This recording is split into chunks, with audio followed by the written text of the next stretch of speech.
Well, hello everybody. Welcome back to the Hefty Hiker channel. I know it has been quite some time since we've posted a video. Back before December of last year, our last hike. Thought I'd put together a quick video on the 3 Firebox stoves. There are actually 4. There's the Firebox Scout, which I don't own, but I just recently received the Firebox Freestyle. And I got the everything kit. Which means it will do all of the configurations and things, and we'll go through those.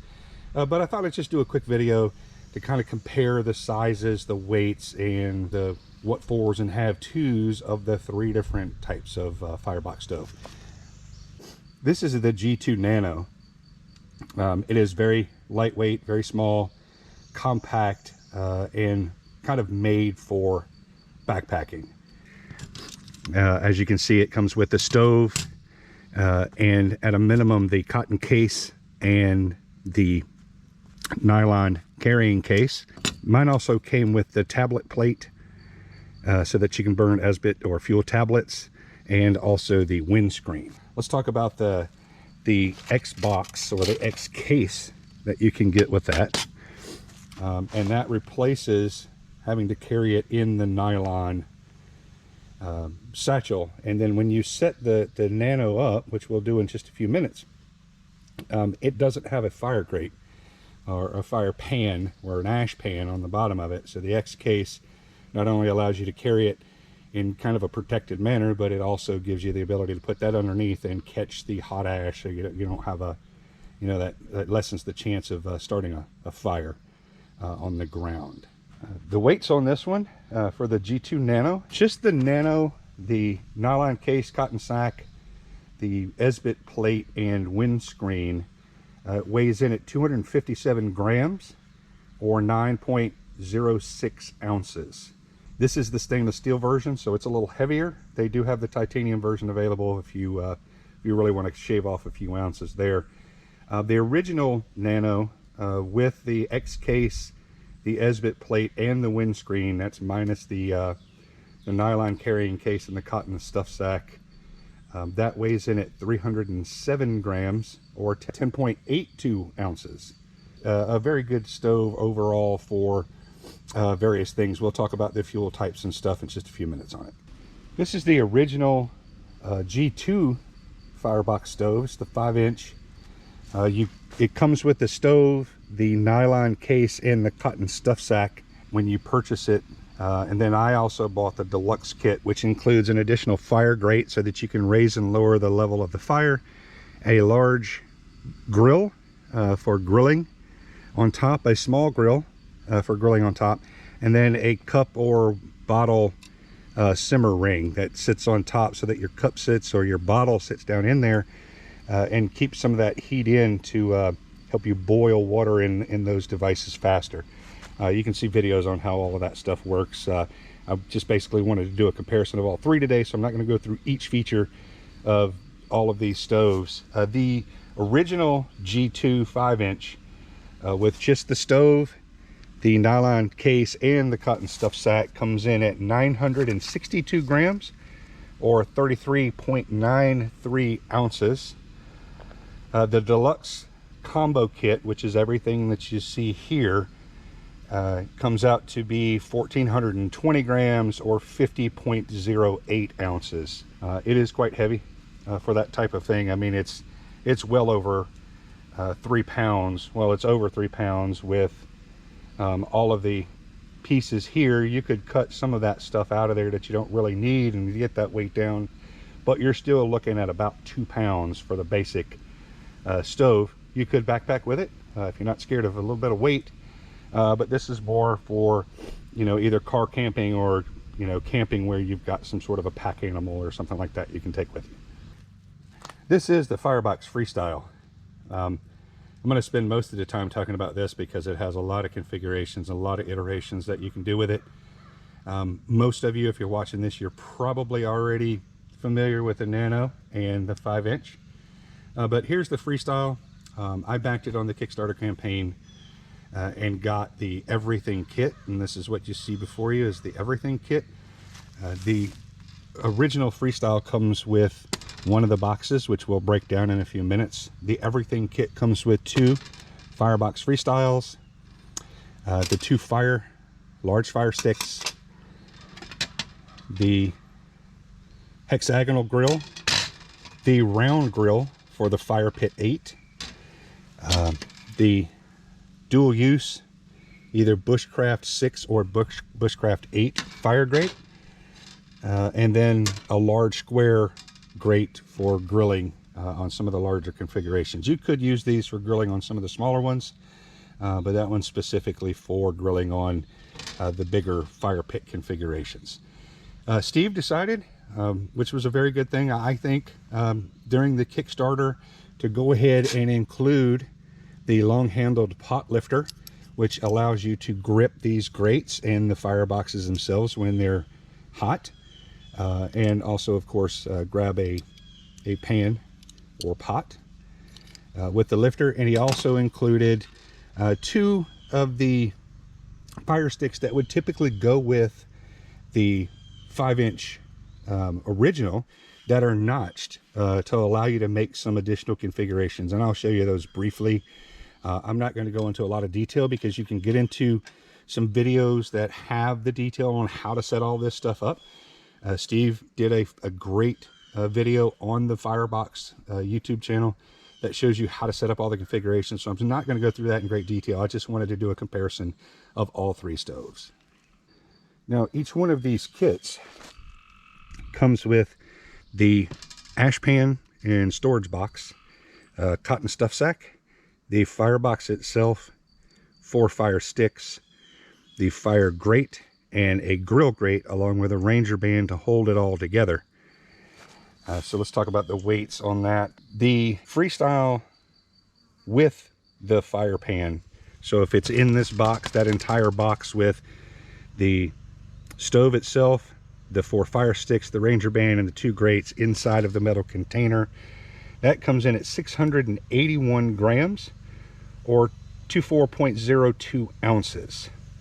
If you have just the cotton sack, which contains the fire grate, the grill grate, Ranger band, the sticks, and the stove, that's basically missing the ash pan. That is 496 grams or 17.49 ounces.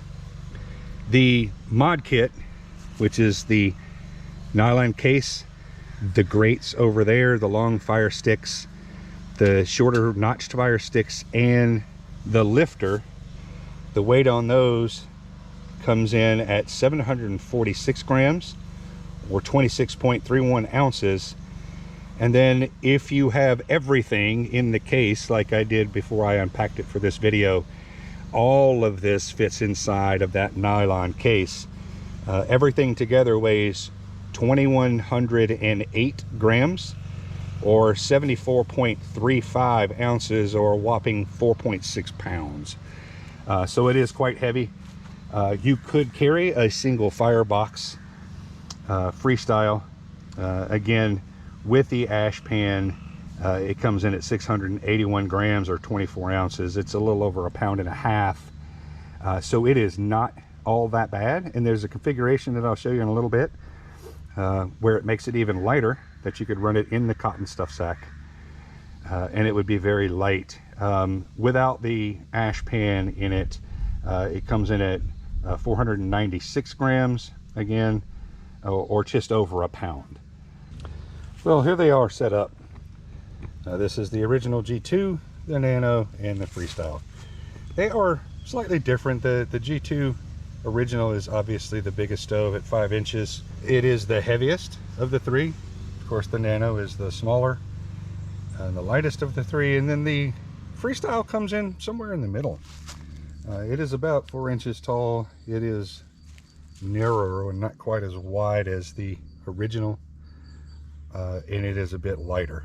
It is a bit different in that the original and the G2 both have built-in fire grates that fall into place when you open them, where this does not. It has a detached fire grate that you have to use an additional pair of fire sticks to put down in there.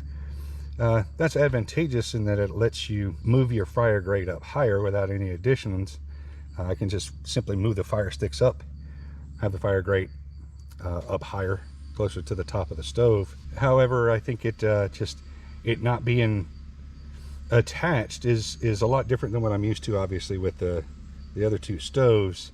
It's just different. I don't think it's better or worse.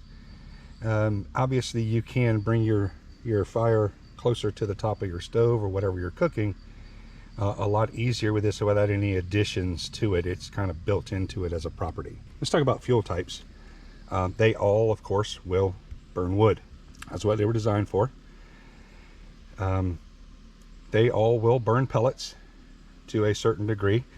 In the G2, I found it a lot easier to put the additional fire grate in there, as the pellets tend to fall through those big holes down there, and it is so deep that you don't want to have to fill that whole chamber full of pellets. So you can mount this a little higher in there, and the pellets won't fall through it, and it'll allow you to burn pellets. This one, I've burnt pellets in it before.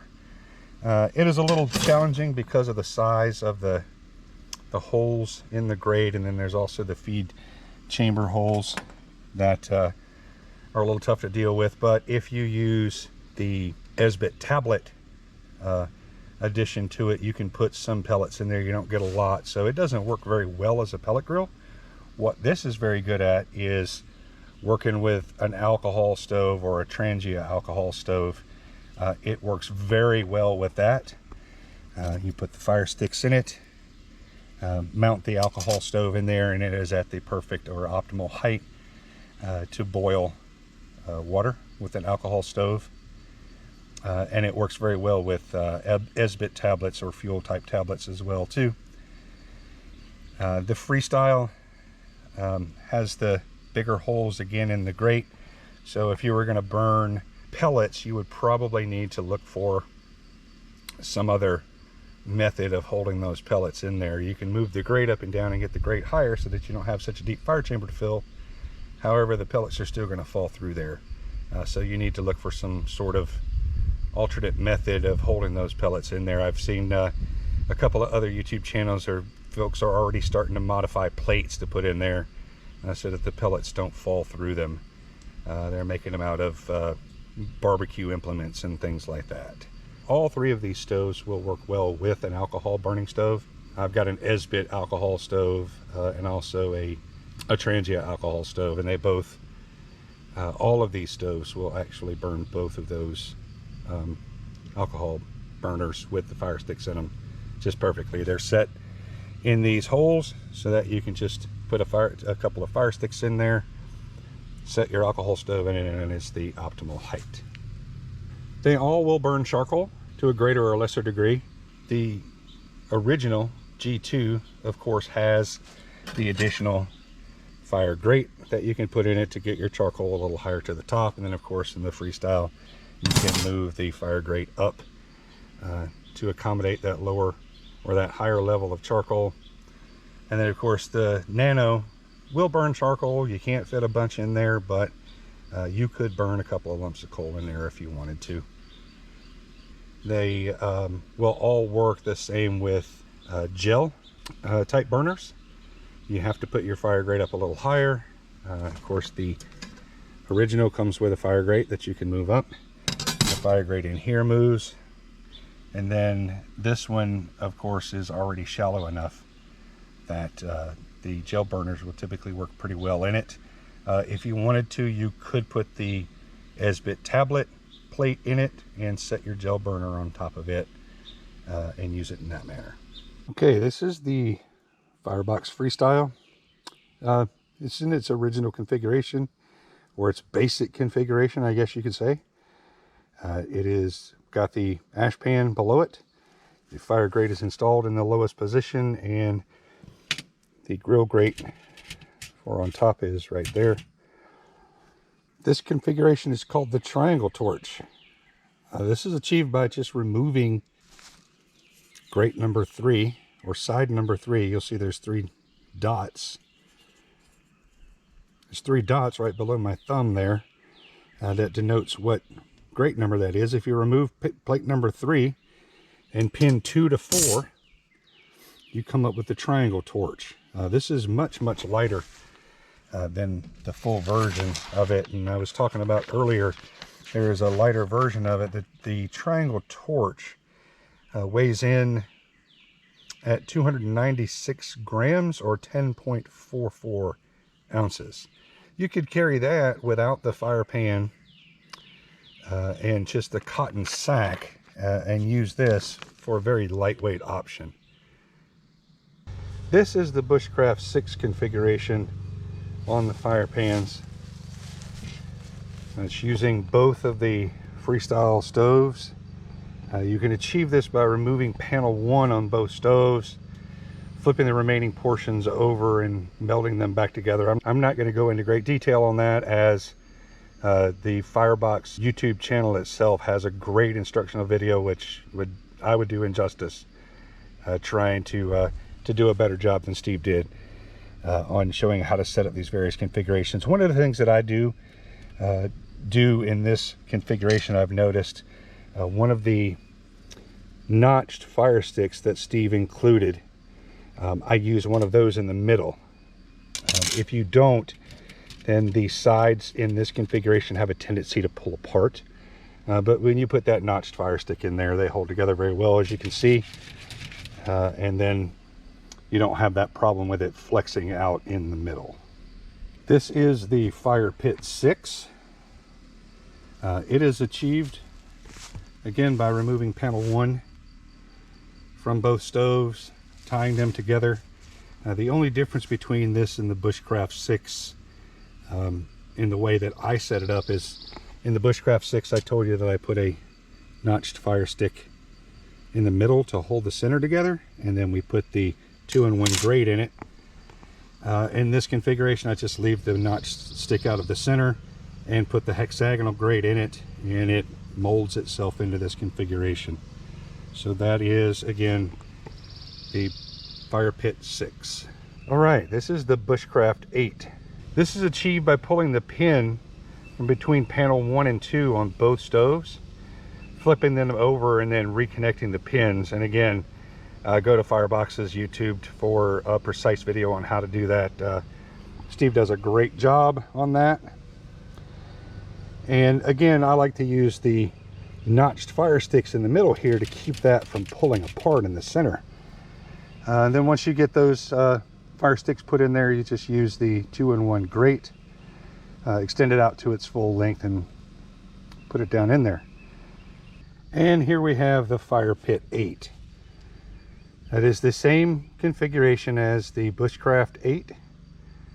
You just put the fire sticks in a little different order. Again, check Firebox's YouTube for that. Very good video on that. And then you insert the big round grate and you get the Fire Pit 8. I don't know that this configuration really has a name. I'm calling it the modified Bushcraft 8.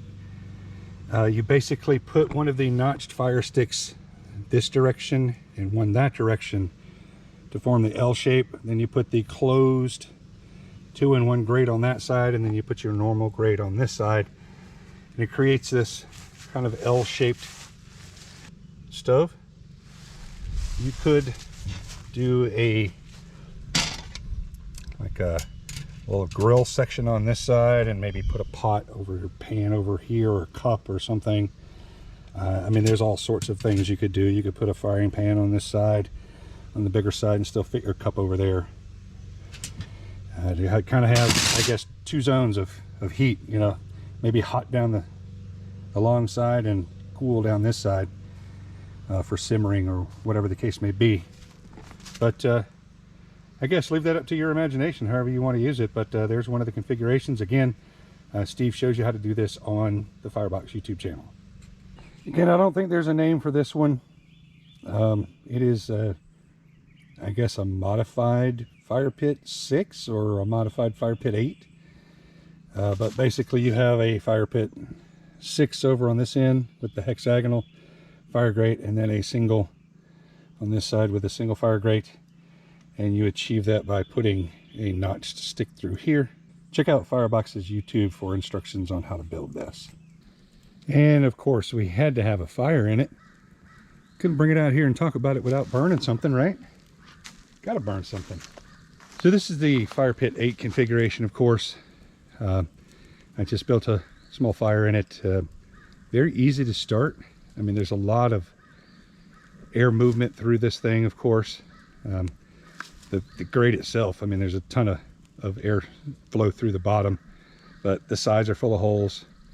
There's feed ports all the way around the thing, but of course it's, you know, huge across the top, so you can feed it from there. I guess my final thoughts. Obviously, I've used my G2 and my Nano quite a bit, as you saw from the earlier in the video. They were both used. The Nano is probably going to be still my go-to choice for, you know, day hiking and things like that. If I'm going to go out on a day hike, and then maybe, you know, boil some water for a cur meal or something at the end, or maybe simmer something, or, you know, whatever, fry some Spam or whatever the case may be at the end of that hike, I'm probably going to carry that Nano. It is tiny, it's compact, it's very lightweight. All of these that I have are stainless steel. Of course, you can get titanium of any of them and save some more weight. I really like the G2. The G2 was versatile as heck. I used it for a long time, a lot of years. I did a lot of stuff with it. I grilled steaks for me and the missus on it a bunch. Had fires in it and things like that. But it's very heavy. You know, it's 2 pounds by itself. And so it's pretty heavy if you want to put up with the weight. It is a great stove. The Freestyle, I think, probably will negate my need for, and I hate to say this, but it will probably negate my need for the G2 original Firebox. Sorry, Steve.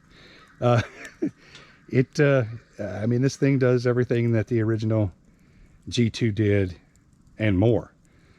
The original G2, of course, didn't come with ash pans like this. It came with a kind of a fire grate that you slip in underneath it. That was very good for, you know, dampening and things like that. And it's still got its uses, but for the amount of times that I use the damper on it, I don't think I need it. The fact that this comes with a single unit with an ash pan, it's in a protective case as you're out moving around.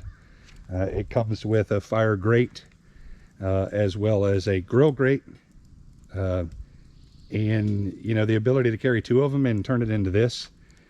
I think for maybe some of my overnighters, I may carry it. There's a lot of places in federal management areas or state management areas where you cannot have a fire that is not inside of some sort of fire ring or protective fire grate. And, you know, if you're primitive camping in one of those areas, there's no fire grates. This is a very lightweight option to carry, considering, I mean, my other option is to carry, you know, like a solo stove, fire pit, or something like that. It's not nearly as big around as this, but it's bulky, and it's pretty heavy as well. So, you know, just to carry maybe the Fire Pit 8, its single grate that goes with it, the 2 ash pans, and to have the ability to configure it between a bunch of different things, I think is worth probably the 2 pounds. You know, if I were going to hike out a couple of miles into I don't know, a game management area, or a federal forest or national forest, or you know, a state park or something that didn't allow open flames, they required you to have some sort of a fire grate, this would be a good option. Just a couple miles out, a couple miles back. I tend to ignore weight most of the time anyway, so I think this is a great option for that sort of thing. Of course, if you're going to go, you know, 10 miles a day for a week, it's probably not a great idea. But you know, just for an overnighter, a couple miles here and there, and have the ability to have a fire at night, just for, you know, that comfort or warmth or protection or whatever you feel like it is, it's a great option. So anyway, there it is. You know, I hope you guys got something out of the video, and you know, go check out fireboxstove.com. They've got a great selection of stoves over there for just about anything you want to do, and I think this Firebox is a great addition. I'm glad I made the purchase. It is a great a great tool, and I look forward to using it for years to come. So out here, hope you guys enjoyed it, and we'll see you on the next one.